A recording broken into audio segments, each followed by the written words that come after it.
குபேரா படத்தோடைய டைட்டில் எடுத்துக்கிட்டோம் அப்படின்னா, புராணத்துல குபேரன்ங்கிற பேர் வந்து செல்வ செழிப்பா இருக்கும். ஆனா, இந்த படத்துல குபேரன்ங்கிறது அதுக்கு ஆப்போசிட்டா பணம் வச்சிருக்கிறவங்க ஒரு வில்லன் கேரக்டரா டிசைன் பண்ணியிருப்பாங்க. படத்தோடைய ஸ்டார்ட்டிங்ல வில்லன் வந்து பணக்காரரா இருப்பாரு. இதே இது கிளைமாக்ஸ்ல வில்லன் வந்து பணத்துக்காண்டி பிச்சை எடுக்கிற மாதிரி காமிச்சிருப்பாங்க. ஹீரோ வந்து படத்தோடைய ஸ்டார்ட்டிங்ல பிச்சை எடுப்பாரு. படத்தோடைய கிளைமாக்ஸ்ல 10,000 கோடிக்கு சொந்தக்காரரா இருக்கிற மாதிரி காமிச்சிருப்பாங்க. தனுஷ் நடிச்சு ரீசெண்டா ரிலீஸ் ஆன படம் குபேரா. இந்த படத்தோடைய ஹிடன் டீடைல்ஸ் தான் நாம இந்த வீடியோல பார்க்க போறோம். இந்த வீடியோல ஸ்பாய்லர்ஸ் இருக்கும். ஸோ படத்த பார்த்தவங்க இந்த வீடியோவ பாருங்க. இப்ப இந்த படம் அமேசான் பிரைம் ஓடிடில அவைலபிளா இருக்குது. வேணுங்கிறவங்க செக் பண்ணி பாருங்க. தனுஷ் வந்து தேவாங்கிற ரோல்ல ப்ளே பண்ணியிருப்பாரு. வில்லன் வந்து ஒரு பிளான் போட்டிருப்பாரு. அது சக்சஸ்ஃபுல்லா நடந்துருச்சு அப்படின்னா, திருப்பதி கோயிலுக்கு வந்து கிரீடம் தரேன் அப்படின்னு சொல்லி வேண்டிக்கிருவாரு. அந்த சீன அப்படியே கட் பண்ணோம்னா, தேவா வந்து அதே திருப்பதி கோயில்ல பிச்சை எடுக்கிற மாதிரி காமிச்சிருப்பாங்க. ஸோ வில்லனுடைய கேரக்டர் அப்படியே ஆப்போசிட்டா ஹீரோவுடைய கேரக்டரா அமைஞ்சிருக்கும். இந்த சீன்ல பாக்கியராஜ் வந்து தீபக் கிட்ட என்ன சொல்லுவாரு அப்படின்னா, தேவா யானையோட புத்தி உள்ளவன். ஸோ தேவாவுக்கு ஹெல்ப் பண்ணியிருந்தா அவங்களையே சுத்தி சுத்தி வருவான் அப்படின்னு சொல்லியிருப்பாரு. ஸோ இந்த டயலாக கனெக்ட் பண்ற விதமா வில்லன் குரூப் வந்து தேவாவை கார்ல கூட்டிட்டு போகும்போது கோயில்ல யானை இருக்கிறத பார்க்க முடியும். அதே மாதிரி படத்தோட இடையில ஒரு இடத்துல குளிச்சுக்கிட்டு ட்ரெஸ் மாத்திக்கிட்டு இருப்பாரு. அந்த இடத்துலயும் யானையோடைய போஸ்டரும் ஒட்டி வச்சிருப்பாங்க.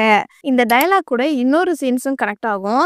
சின்ன வயசுல உப்பிலி பாண்டியன்னு ஒரு பையன் இருந்திருப்பான். அவன் வந்து தேவாவுக்கு சின்ன வயசுல இருக்கும்போது தப்பிக்கிறதுக்கு ஹெல்ப் பண்ணி இருக்கிறதுனால பெரியவன ஆனாலும் தேவாவுடைய மனசுல அந்த உப்பிலி பாண்டியனுடைய நினைவுகள் இருக்கிற மாதிரி காமிச்சிருப்பாங்க. அதே மாதிரி தீபக் வந்து ஆரம்பத்துல அங்கங்க ஹெல்ப் பண்ணியிருந்தாலும் தீபக் வந்து நல்லவரு அப்படின்னு நினைச்சு அவருக்கு திரும்ப திரும்ப கால் பண்ணுவாரு. அதே மாதிரி கடைசியில மீரா வந்து தேவாவுக்கு ஆட்டோல ஷேர் பண்ணுவாங்க. சாப்பாடு குடுத்துருப்பாங்க. பேசுறதுக்கு மொபைல் குடுத்துருப்பாங்க. ஸோ அதனால மீராவையும் சுத்தி சுத்தி வர மாதிரி காமிச்சிருப்பாங்க. தேவாவுக்கு ரைட் ஹேண்ட் உடைஞ்சிருக்கிறதுனால இந்த படம் முழுக்க லெஃப்ட் ஹேண்ட்ல தான் யூஸ் பண்ணுவாரு. எங்கேயுமே ரைட் ஹேண்டை யூஸ் பண்ணியிருக்க மாட்டாரு. இந்த சீன்ல ஒரு பிச்சைக்காரருக்கு ஆக்சிடென்ட் ஆயிரும். அப்ப தேவா கிட்ட கையில காசு இருக்காது. பணத்தை எரிக்கலாம் அப்படின்னு சொல்லிட்டு குப்பமேடுக்கு எடுத்துட்டு வந்திருப்பாங்க. அங்கேயுமே வந்து பெட்ரோல கொஞ்சமா கம்மியா தான் போலீஸ் வந்து கொடுத்துருப்பாரு. குப்பையில இருக்கிற அங்கங்க குச்சி, பேப்பரு, கம்பு இதெல்லாம் வச்சு எரிக்கிற மாதிரி காமிச்சிருப்பாங்க. இதே இது செகண்ட் ஹாஃப்ல தேவா கிட்ட கையில காசு இருக்கும்போது அப்போ ஒரு பிச்சைக்காரர் இறந்து போயிருவாரு. அப்ப அவரை வந்து நல்லா ஆடம்பரமா செலவு பண்ணி பணத்தை அடிக்கிற மாதிரி காமிச்சிருப்பாங்க. ஸோ இந்த சீனை கனெக்ட் பண்ற விதமா இவர்கிட்ட பணம் இருந்துச்சு அப்படின்னா கண்டிப்பா ஹெல்ப் பண்ணுவாரு அப்படிங்கிற மாதிரி காமிச்சிருப்பாங்க. தேவா வந்து கோயில்ல தங்கியிருப்பாரு. அந்த கோயிலோடைய செவத்துல பார்த்தோம் அப்படின்னா ஒரு படம் வரைஞ்சிருக்கும். பார்வதி வந்து சிவபெருமானுக்கு சாப்பாடு கொடுக்குற மாதிரி. இந்த சீனை கனெக்ட் பண்ற விதமா தான் தேவா வந்து ரொம்ப பசியா இருக்கும்போது மீரா வந்து கையில இருக்கிற சாக்லேட்டை கொடுக்குற மாதிரி காமிச்சிருப்பாங்க. பொதுவா அந்த தேவதாஸ் அப்படிங்கிற ஒரு கேரக்டர் கிட்ட வந்து எப்பவுமே ஒரு நாய் இருக்குதுன்னு கேள்விப்பட்டிருப்போம். ஸோ அதே மாதிரி தான் தேவா கிட்ட எப்பவுமே கூட ஒரு நாய் வச்சிருப்பாரு. வில்லன் குரூப் வந்து தேவாவை கார்ல கூட்டிட்டு போகும்போது அந்த நாய் வந்து காரை துரத்திக்கிட்டே வரும். அதே மாதிரி என்னதான் நல்ல வசதியா இருக்கும்போதும் சரி நாய்க்கு சாப்பாடு வைப்பாரு. தேவாவுக்கும் வில்லனுக்கும் சண்டை வரும்போது அந்த நாய் தான் வந்து வில்லன் கிட்ட இருந்து தேவாவை காப்பாத்துற மாதிரி காமிச்சிருப்பாங்க. நாய் வந்து அந்த வில்லனை கடிச்சு கொதற மாதிரி காமிச்சிருப்பாங்க. தீபக் வந்து தேவாவுக்கும் சரி மத்த 3 பேருக்கும் சரி இப்படிதான் நடக்கணும், இப்படிதான் கால் மேல கால் போடணும், இப்படிதான் பேசணும் அப்படின்னு சொல்லி கொடுத்துருப்பாங்க. அத கடைசி வரைக்கும் தேவா வந்து ஃபாலோ பண்ணுவாரு. நீரஜ் வந்து எல்லாருக்கும் பணம் கொடுப்பாரு. ஆனா தேவா மட்டும் வாங்க மாட்டாரு. தீபக் சொன்னாதான் வாங்குற மாதிரி காமிச்சிருப்பாங்க. அதே மாதிரி கால் மேல கால் போட்டு தான் பேசணும்னு சொல்லியிருப்பாரு. அதுக்காக சைன் போடும்போதும் சரி போலீஸ் ஸ்டேஷன்ல இருக்கும்போதும் சரி கால் மேல கால் போட்டு தான் உட்காருவாரு. என்னதான் பழைய கேரக்டர்லாம் மாத்தினாலும் இவருக்குள்ள இன்னமும் நம்ம ஒரு பிச்சைக்காரர் அப்படின்னு ஓரத்துல இருக்கிற மாதிரி காமிச்சிருப்பாங்க. அது எங்கெங்க அப்படின்னா வில்லன் குரூப்ல இருந்து தப்பிச்சு வெளியில வந்த உடனே பிச்சைக்காரன் குரூப்ல தான் உட்காருவாரு. அதே மாதிரி பசியா இருக்கும்போது தேவா முன்னாடி எப்படி சாப்பிடுவாரோ அதே மாதிரி தான் அந்த சாக்லேட்டை வேக வேகமா சாப்பிட்ற மாதிரியும் காமிப்பாங்க. தீபக் வந்து என்ன சொல்லியிருப்பாரு அப்படின்னா கையை வந்து இனிமேல் பிச்சை எடுக்கிற மாதிரி காமிக்க கூடாதுன்னு சொல்லியிருப்பாரு. என்னதான் வில்லன் குரூப்ல இருந்து தப்பிச்சு வந்தாலும் அதுக்கு அடுத்த சீன்ல இருந்து எங்கேயுமே அவர் பிச்சை எடுக்க மாட்டாரு. இந்த சீன்ல மட்டும் 2 குழந்தைகளுக்காண்டி பிச்சை எடுப்பாரு. ஆனா அது சம்பளம் மாதிரி பாதி காசு வாங்கிட்டு பாதி காசை திருப்பி அந்த பிள்ளைகள்கிட்டயே கொடுத்துட்டு போற மாதிரி காமிச்சிருப்பாங்க. இந்த சீன்ல தேவா வந்து தண்ணியில விழுந்து கரை ஒதுங்கி இருப்பாரு. அப்போ ஒரு 4 பசங்க வந்து உட்காந்து சாப்பிட்டுட்டு இருப்பாங்க. அப்ப அவருக்கு வந்து நிறைய பசி எடுக்கும். இருந்தாலும் பிச்சை எடுக்காம தண்ணியை குடிச்சிட்டு போற மாதிரி காமிப்பாங்க. ஜெயப்பிரகாஷ் வந்து தேவா கிட்ட விசிட்டிங் கார்டு குடுப்பாரு. அப்ப விசிட்டிங் கார்டு பார்க்கும்போது அவ்வளவு நீட்டா இருக்கும். இத கனெக்ட் பண்ற விதமா ப்ரீ கிளைமாக்ஸ்ல தேவா வந்து தண்ணீல விழுந்திருப்பாரு, குப்பையில விழுந்திருப்பாரு. ட்ரெஸ் எல்லாம் அங்கங்க கசங்கி இருக்கும், ஈரமா இருக்கும். இந்த மாதிரிலாம் இருந்தாலும், அப்ப மீரா கிட்ட வந்து விசிட்டிங் கார்ட காமிக்கும்போது, அந்த விசிட்டிங் கார்டு வந்து அழுக்கா இருக்கிற மாதிரி காமிச்சிருப்பாங்க. ஸோ இந்த இடத்துல கன்டினியூட்டிய மிஸ் பண்ணியிருக்க மாட்டாங்க.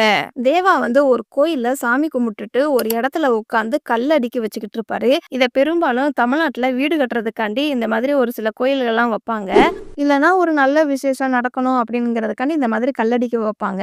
தேவா வந்து கல் அடுக்கி வச்சதுக்கு அடுத்த சீன்ல பிச்சைக்காரங்க எல்லாருக்கும் நான் வீடு கட்டி கொடுக்க போறேன், படிக்க வைக்க போறேன் அப்படின்னு வில்லன் கிட்ட சொல்ற மாதிரி காமிச்சிருப்பாங்க.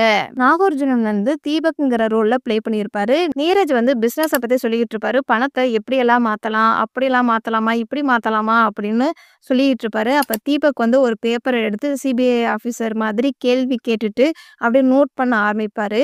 அப்ப நீரஜ் வந்து என்ன சொல்லுவாரு அப்படின்னா, நான் என்ன செஞ்சாலும் அதுக்கு நீ பதில் கேட்க கூடாதுன்னு சொல்லியிருப்பாரு. உடனே சரி அப்படின்னு சொல்லிட்டு அதுக்கு சம்மதம் சொன்ன மாதிரி அவர் எழுதி வச்ச அந்த பேப்பரை வந்து தீய வச்சு கொளுத்திடுவாரு. இதே இது 4 பேருடைய வந்த வேலை முடிஞ்சிருச்சு அப்படின்னா கொன்றுவோம் அப்படின்னு தெரிஞ்சதும் நியாயம் கேட்டுட்டு வருவாரு தீபக். அப்ப நீரஜ் என்ன சொல்லுவாரு அப்படின்னா, நான் என்ன பண்ணாலும் நீ கேட்க கூடாதுன்னு நான் சொல்லியிருக்கிறேன்ல அப்படின்னு சொல்லியிருப்பாரு.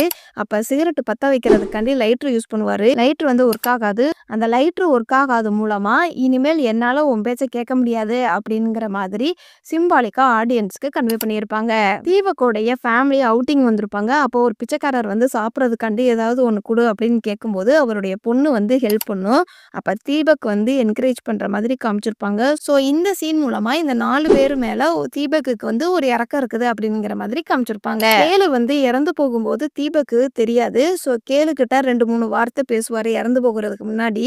இதே இது திவ்யா வந்து இறந்து போக போறான் அப்படிங்கிறதுனால என்னதான் திவ்யா வந்து தீபக் சார்னு கூப்பிட்டாலும் குற்ற உணர்ச்சியில திரும்பாத மாதிரி காமிச்சிருப்பாங்க.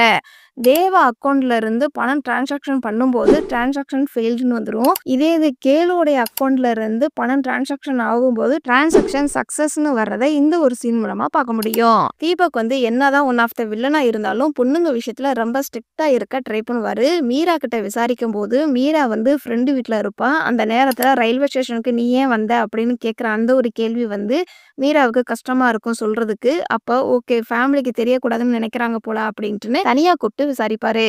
குஷ்புவை காப்பாத்தி ஒரு ஹாஸ்டல்ல சேர்த்து விட்டுருப்பாரு. தேவாவுக்கு உப்பிலி பாண்டியன் வந்து எப்படி தப்பிக்க வச்சிருப்பாரு அப்படின்னா ஒரு சின்ன கேட் இருக்கும். அது மூலமா தேவாவை தப்பிக்க விட்டுருப்பாரு. ஆனா உப்பிலி பாண்டி வந்து மாட்டிக்கிற மாதிரி காமிச்சிருப்பாங்க. அதே இது பெரிய கேட் ஒன்று இருக்கும். தீபக் வந்து தேவாவை தப்பிக்க விடுவாரு. தீபக் வந்து மாட்டி கன் ஷூட்ல இறந்து போற மாதிரி காமிச்சிருப்பாங்க. தீபக் வந்து என்ன சொல்லியிருப்பாரு அப்படி நானும் உப்பிலி பாண்டியன் தான் அப்படின்னு சொல்லியிருப்பாரு. ஸோ இந்த டயலாக கனெக்ட் பண்ற விதமா தான் எப்படி உப்பிலி பாண்டியன் காப்பாத்தி விடுவாரோ அதே மாதிரி தீபக் தேவாவை காப்பாத்தி விடுற மாதிரி காமிச்சிருப்பாங்க. மீராவுடைய கேரக்டர் எடுத்துக்கிட்டோம் அப்படின்னா தேவாவுக்கு சந்தர்ப்ப சூழ்நிலையால ஹெல்ப் பண்ற மாதிரி காமிச்சிருப்பாங்க. மீராவுடைய ஃப்ரெண்டோட வீட்டுல இருந்து கிளம்பும் போது மீராவுக்கு அவங்க ஃப்ரெண்டு வந்து அமௌண்ட் கொடுத்துருப்பாங்க. அந்த அமௌண்ட்டை வச்சுதான் ஹாஸ்டல்ல சேர்ந்திருப்பாங்க. கையில இருக்கிற அமௌண்ட் எல்லாம் ஹாஸ்டல்ல பணம் கட்டின மாதிரி காமிச்சு மீரா கிட்டையும் ஹாஸ்பிட்டலுக்கு பணம் கட்டுறதுக்கு காசு இல்லை அப்படிங்கிற மாதிரியும் இங்கேயும் கண்டினியூட்டியை மிஸ் பண்ணாம காமிச்சிருப்பாங்க. மீரா வந்து தேவாவுக்கு புது ட்ரெஸ் கொடுத்துருப்பாங்க. அப்ப இந்த ட்ரெஸ்ஸோடைய பேண்ட்ல நாடா இருக்காது. அதனால கொஞ்சம் கூட யோசிக்காம டக்குன்னு குப்பையில இருக்கிற சணல் கயிறை எடுத்து கைடுப்புல கட்டிக்கிற மாதிரி காமிச்சிருப்பாங்க. இந்த படத்துல அங்கங்க ட்ரெஸ் கலர்ஸ் வந்து யூஸ் பண்ணியிருப்பாங்க. ஃபர்ஸ்ட் வில்லன் வந்து பிளாக் கலர் ட்ரெஸ் தான் போட்டுட்டு வருவாரு தீபக்கை மீட் பண்றதுக்கு. அப்போ தீபக் வந்து ஃபுல் அண்ட் ஃபுல் ஒயிட் கலர்ல தான் இருப்பாரு. மைல்டா பிளாக் கலர் கோடு ஒன்று இருக்கும். அப்ப இவங்களுடைய திட்டத்துக்கு வந்து ஒத்துக்க மாட்டேன் அப்படின்னு சொல்லியிருப்பாரு. அப்ப தீபக் வந்து நேர்மையான ஒரு போலீஸ் சிபிஐ ஆஃபீஸரா இருப்பாரு. இதே இது சட்டம் வந்து இவர் கைவிட்டதுக்கு அப்புறமாட்டி அப்ப தீபக் வந்து வெளியில வரும்போது ஏர்போர்ட்ல பிளாக் கலர் ட்ரெஸ் போட்டுட்டு வருவாரு. ஸோ இவரும் ஒன் ஆஃப் த வில்லனா மாறி இருக்கிறாரு அப்படிங்கிறத இந்த ட்ரெஸ் மூலமா காமிச்சிருப்பாங்க. அதே மாதிரி தேவா வந்து ஒரு ப்ரௌன் கலர் ஷர்ட் தான் போட்டிருப்பாரு ஆரம்பத்துல. அதுக்கப்புறம் ப்ரீ கிளைமேக்ஸ்ல இவர்கிட்ட பணம் இருக்கும்போது ஒயிட் கலர் வேஷ்டி சட்டை போட்டிருப்பாரு. பிச்சைக்காரங்களுக்கு எல்லாருக்கும் நல்லது செய்ய போறேன் அப்படின்னு சொல்லியிருப்பாரு. ஸோ இந்த ஒயிட் அண்ட் ஒயிட் ட்ரெஸ் மூலமா கிளைமேக்ஸ்ல நல்லவனாவும் பணக்காரனாவும் காமிச்சிருப்பாங்க. தீபக் வந்து நீரஜோடைய கம்பெனிக்குள்ள வரும்போது ப்ளூ கலர் ட்ரெஸ் கோட் போட்டிருப்பாரு. அப்ப வில்லனுடைய அப்பா வந்து ப்ளூ கலர் கோட் தான் போட்டிருப்பாரு. ஸோ இவங்க 2 பேருமே வந்து வில்லனா இருப்பாங்க. பிச்சைக்காரங்களுடைய வேலை முடிஞ்சதும் போட்டு தள்ளிறணும் அப்படின்னு பிளான் பண்ணியிருப்பாரு நீரஜ். அதுக்கு ஓகேன்னு சொல்லியிருப்பாரு அவங்க அப்பாவும். ஸோ இவங்க 2 பேருடைய மைண்டுமே ஒரே மாதிரி தான் செயல்படுது அப்படிங்கிறதுக்கான ரெஃபரன்ஸா நீரஜும் அவங்க அப்பாவும் உள்ளக்க ப்ளூ கலர் ஷர்ட் போட்டிருப்பாங்க. ஸோ இவங்க 2 பேருமே வில்லன் தான். தீபக் வந்து வேற என்ன ட்ரெஸ் மூலமா கன்வே பண்ணியிருப்பாங்க. தேவா வந்து வில்லனுடைய வீட்டுக்கு வந்ததுக்கு அப்புறமாட்டி வில்லனுடைய வீட்டுல எப்பெல்லாம் சீன் வருதோ அப்ப எல்லாமே ப்ளூ கலர் காஸ்டியூம் யூஸ் பண்ணிட்டு இருப்பாரு. தேவா வந்து இங்க இருக்கிறவங்க எல்லாம் கெட்டவங்களா இருக்கிறாங்க அப்படின்னு சொல்லி தப்பிச்சு போகும்போது அவரு பிரவுன் கலர் கோட் ஷூட் போட்டிருப்பாரு. பிச்சை எடுக்கும் போது அவரு அதிகமா யூஸ் பண்றது வந்து பிரவுன் கலர் ட்ரெஸ்ஸா தான் இருக்கும். ஸோ அதே கலர் காஸ்டியூம்ல தான் வில்லன் குரூப்ல இருந்து தப்பிச்சு ஓடுற மாதிரி காமிச்சிருப்பாங்க. இந்த படத்துல ஒரு சில சீன்ஸ் எல்லாம் நல்லா இருக்கும். இந்த படத்துடைய ஸ்டார்டிங்ல மாண்டேஜ் சாங்ல 4 பிச்சைக்காரங்களுடைய பேக்ரவுண்ட் ஸ்டோரி என்னங்கிறதையும் காமிச்சிருப்பாங்க. எப்படி பிச்சைக்காரங்க ஆனாங்க அப்படிங்கிற மாதிரியும், பிச்சைக்காரங்க யாராவது செத்து போயிட்டா கூட யாரும் தொட்டு தூக்க மாட்டாங்க அப்படிங்கிற மாதிரியும், தேவா வந்து கார்ல ஏறினதும் மத்தவங்க மூக்க பொத்திக்கிறது, ஸ்ப்ரே அடிச்சு விடுறது, 4 பிச்சைக்காரங்கள ஒரே ரூம்ல போட்டு வச்சிருப்பாங்க. அப்ப அந்த ரூம் ஃபுல்லாவே வந்து ஸ்மெல் அடிச்சு போயிரும். தீபக் வந்து அந்த ரூமுக்குள்ளேயே என்டர் ஆக முடியாத மாதிரி இருக்கும். இந்த ஒரு சீன்ல நேச்சுரலா பிச்சைக்காரங்கள எப்படி ஹேண்டில் பண்ணுவாங்க அப்படிங்கிற மாதிரி காமிச்சிருப்பாங்க. வில்லன் கூட இந்த சீன்ல ஃபர்ஸ்ட் இந்த பிச்சைக்காரங்கள போட்டு தள்ளிட்டு அந்த கெஸ்ட் ஹவுஸையே வித்துறணும் அப்படிங்கிற மாதிரி தான் சொல்லியிருப்பாரு. இந்த படத்துல தேவாவுடைய ஃபுல் நேம் வந்து தேவா கலாம்னு வச்சிருப்பாங்க. அதை இந்த படத்துல எங்கேயுமே சொல்லியிருக்க மாட்டாரு. போலீஸ் ஸ்டேஷன்ல உன் பேர் என்னன்னு போலீஸ் கேட்கும்போது மட்டும்தான் என் பேரு தேவ கலாம்னு சொல்லி அதுக்கப்புறம் தேவான்னு சொல்லியிருப்பாரு. தீபக்னாலதான் நமக்கு இருக்கிறதுக்கு இடம் இல்ல அப்படிங்கிறத நினைச்சு தீபக்கோடைய நம்பரை வந்து சனியன்னு சேவ் பண்ணி வச்சிருப்பாங்க. குபேரா படத்தை ஒரு தடவையாவது நீங்க பார்த்திருக்கீங்க அப்படின்னா இந்த வீடியோக்கு லைக் பண்ணுங்க. இந்த படத்துல நடிச்ச எந்த கேரக்டரோட உங்களை ரொம்ப இம்ப்ரெஸ் பண்ணுச்சு அப்படிங்கிறத கமெண்ட்ஸ்ல சொல்லுங்க. இதுக்கு முன்னாடி நம்மளுடைய சேனல்ல டிஎன்ஏ படத்தோடைய ஹிடன் டீடைல்ஸ் வீடியோ அப்லோட் பண்ணியிருக்கிறோம். வேணுங்கிறவங்க கமெண்ட்ஸ்ல லிங்க் இருக்குது, செக் பண்ணி பாருங்க. குபேரா படத்துல இதெல்லாம் நான் நோட் பண்ண சின்ன சின்ன ஹிடன் டீடைல்ஸ். இந்த மாதிரி ஹிடன் டீடைல்ஸ் வீடியோ உங்களுக்கு இன்னும் வேணும் அப்படின்னா நம்மளுடைய சேனலை சப்ஸ்கிரைப் பண்ணி பெல் ஐக்கானையும் கிளிக் பண்ணுங்க.